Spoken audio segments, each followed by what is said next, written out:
میں جس قلم سے یہ تحریر لکھ رہا ہوں، اس کے بنانے والے نے اسے ایسے ہی نہیں بنا دیا، بلکہ اسے کسی مقصد کے لیے تخلیق کیا۔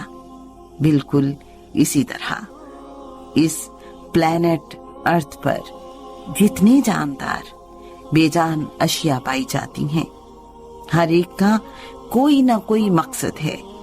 انسانی جسم ہی کو لے لیجیے، آنکھیں ہیں تو دیکھ رہی ہیں، کان ہیں تو سن رہے ہیں، ہاتھ ہیں تو پکڑ رہے ہیں، دل ہے تو وہ خون کو پمپ کر کے جسم کے کونے کونے میں پہنچا رہا ہے، پاؤں ہیں تو چل رہے ہیں، ناک ہے تو سونگھ رہا ہے، زبان ہے تو بتا رہی ہے کہ میٹھا ہے کہ کڑوا۔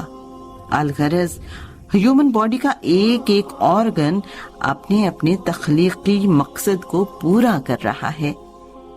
میرے بھائیوں، بالکل اسی طرح ہم انسانوں کا اس دنیا میں آنے کا ایک مقصد ہے جسے ہم نے بھولایا ہوا ہے۔ قرآن مجید میں اللہ تعالیٰ سورہ الذاریات آیت نمبر 56 میں ارشاد فرمایا ہے، ترجمہ: میں نے جن و انس کو اپنی بندگی کے لیے پیدا کیا۔ ہم نے وہ مقصد چھوڑ کر جس کے لیے اس دنیا میں آئے تھے، دنیاوی منفعت، مادی چیزوں، سونے چاندی، بینک بیلنس، بڑے بڑے بنگلے، جھنڈے والی گاڑیوں کو اپنا ہدف بنا لیا۔ اے لوگو، ذرا سوچئے تو صحیح، دنیا کا یہ مال و متاع ادھر ہی رہ جاتا ہے۔ مرنے والا چاہے پوری دنیا کا مالک ہی کیوں نہ ہو، جاتا خالی ہاتھ ہی ہے۔ تو کیوں ہم نے اس فانی دنیا کی فانی چیزوں کے لیے اپنا مقصد زندگی بھولایا ہوا ہے؟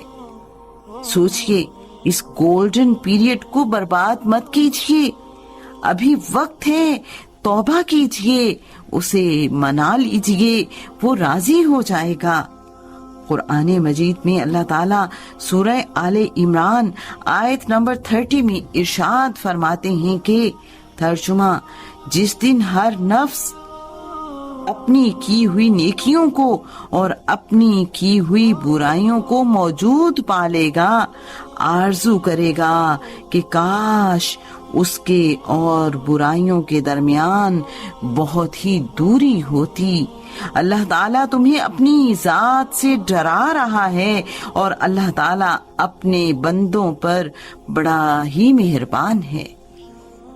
اے لوگو، ذرا تصور تو کیجئے کہ اگر ہم اس دنیا میں بڑے بڑے بنگلوں کے مالک بن گئے، ڈھیروں ڈھیر سونے چاندی کے مالک بن گئے، بڑی بڑی گاڑیوں کے مالک بن گئے، الغرض پوری دنیا کے مالک بھی بن گئے، لیکن موت ہمیں اس حال میں آئی کہ اپنا مقصد زندگی پورا نہ کر سکے، تو سوچئے انجام کیا ہوگا ہمارا؟ یہ جوانیاں برباد ہو جائیں گی۔ اللہ کی قسم، یہ خوبصورت جسم جسے ہم گھنٹوں سنوارتے ہیں، سانپ اور بچھو اسے ڈس رہے ہوں گے۔ سوچیں اس وقت کو جب کیڑوں کا ہمارے جسم پر حملہ ہوگا، کوئی آنکھیں نوچ رہا ہوگا، کوئی گال، کوئی پیٹ، کوئی ران کو نوچ رہا ہوگا۔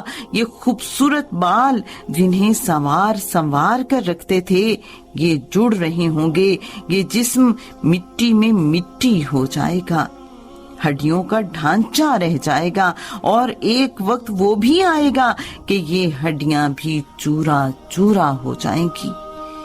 پھر وہ دن جو مالک کائنات نے فیصلے کا مقرر کیا ہے، اس دن حق حق، باطل باطل واضح ہو جائے گا۔ جنہوں نے اللہ کی مان کر زندگی گزاری ہوگی، انہیں کامیابی کے پروانے دیے جائیں گے۔ قرآن مجید میں اللہ تعالیٰ سورہ الغاشیہ آیت نمبر 8 تا 16 میں ارشاد فرماتے ہیں کہ ترجمہ: بہت سے چہرے اس دن تر و تازہ اور آسودہ حال ہوں گے، اپنی کوشش پر خوش ہوں گے، بلند و بالا جنتوں میں ہوں گے، جہاں کوئی بیہودہ بات نہیں سنیں گے، جہاں بہتا ہوا چشمہ ہوگا اور اس میں اونچے اونچے تخت ہوں گے، اور آپ خورے رکھے ہوئے ہوں گے اور ایک قطار میں لگے ہوئے تکیے ہوں گے اور مخملی مسندیں پھیلی پڑی ہوں گی۔ جو نفس و شیطان کی مان کر چلتے رہے انہیں اوندھے منہ جہنم میں پھینکا جائے گا۔ قرآن مجید میں اللہ تعالیٰ سورہ الفرقان آیت نمبر 43 میں ارشاد فرماتے ہیں کہ کیا آپ نے اسے بھی دیکھا جو اپنی خواہش نفس کو اپنا معبود بنائے ہوئے ہے؟ کیا آپ اس کے ذمہ دار ہو سکتے ہیں؟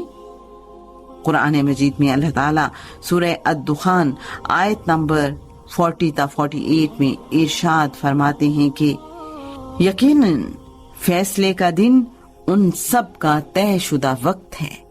اس دن کوئی دوست کسی دوست کے کچھ بھی کام نہ آئے گا اور نہ ان کی امداد کی جائے گی مگر جس پر اللہ کی مہربانی ہو جائے، وہ زبردست اور رحم کرنے والا ہے۔ بے شک زقوم کا درخت گنہگار کا کھانا ہے جو مثل تلچھٹ کے ہے اور پیٹ میں کھولتا رہتا ہے مثل تیز گرم پانی کے۔ اسے پکڑ لو پھر گھسیٹتے ہوئے بیچ جہنم تک پہنچاؤ، پھر اس کے سر پر سخت گرم پانی کا عذاب بہاؤ۔